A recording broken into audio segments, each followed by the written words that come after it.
Selamat sejahtera kepada semua doktor dan kawan-kawan saya. Saya T. Yong Lai dari Sekolah Pendidikan Khusus Psikologi Pendidikan. Supervisor saya ialah Dr. Narira dan tajuk saya ialah hubungan di antara kecerdasan verbal linguistik, kinestetik, muzik dan kemahiran pemoleh bahasa subjek bahasa Inggeris yang signifikan melalui kaitan nyanyian lagu asing dalam kalangan murid tahap 1 di semenanjung Malaysia. Sebagai pengenalan, dalam reka bentuk kurikulum standard sekolah rendah KSSR, pihak Kementerian Pendidikan Malaysia KPM telah menghasilkan satu pengajaran iaitu seni muzik untuk mencapai 6 tujuan. 6 tujuan ini ialah komunikasi, kerohanian, sikap dan nilai, kemanusiaan, pengembangan fizikal dan estetika, sains dan teknologi serta keterampilan diri. Seni muzik adalah pengajaran atau mengajar satu konsep atau bahasa melalui muzik, bukanlah pengajaran pendidikan muzik sahaja.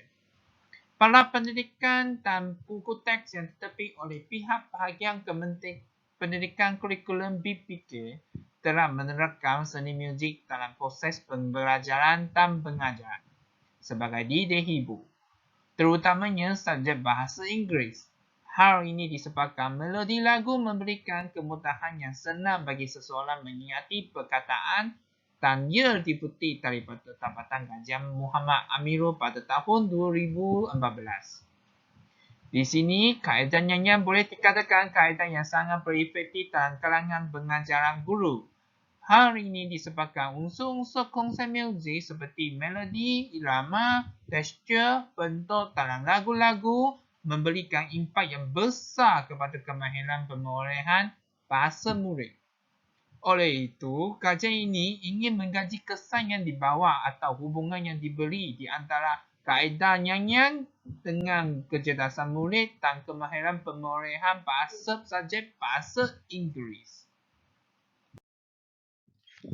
Ini adalah kerangka teori kajian. Dalam kerangka teori ini, saya akan menggunakan 4 teori iaitu pendekatan Toklas sebagai pendekatan pengajaran muzik, kecerdasan berbagai gana, teori pemoleh bahasa Chomsky dan teori pembelajaran pemoleh bahasa kedua Carson. Berdasarkan kerangka teori yang tadi, ini adalah konseptual kajian yang dihasilkan dan objektif persoalan yang ingin dikaji. Dalam bab metodologi, rekod bentuk kajian yang digunakan ialah kajian kuasa eksperimen. Pendekatan kuantitatif akan digunakan untuk mengumpul data dan disokong dengan kualitatif bahan. Dalam kajian kuasa eksperimen, rekod bentuk ujian pra-pasca bagi kumpulan-kumpulan data seimbang digunakan untuk mengkaji keberkesanan sesuatu kaedah pengajaran atau modul dan program dalam berbagai situasi yang tidak dapat menggunakan reka bentuk eksperimen tulen, terutamanya dalam situasi sebenar di sekolah. Dalam kajian ini juga melibatkan dua kumpulan murid yang dipilih secara bertujuan dari sekolah-sekolah yang berlainan di negeri-negeri semenanjung Malaysia, iaitu kumpulan kawalan dan kumpulan lawatan, dan guru bahasa Inggeris juga dikenali sebagai peserta kajian kerana mereka melibatkan diri secara tidak langsung dalam kajian ini. Untuk mengumpul data, 3 instrumen digunakan iaitu ujian pra dan pasca, temu bual dan pemerhatian. Ketiga-tiga kaedah ini juga digunakan untuk mentriangulasi data untuk mendapatkan data yang kesahihan tinggi. Untuk menganalisis data, ujian pra dan post akan direkod dan menjalankan dalam SPSS untuk mencari mean, sisihan biawai, kekerapan, ANOVA dan sebagainya.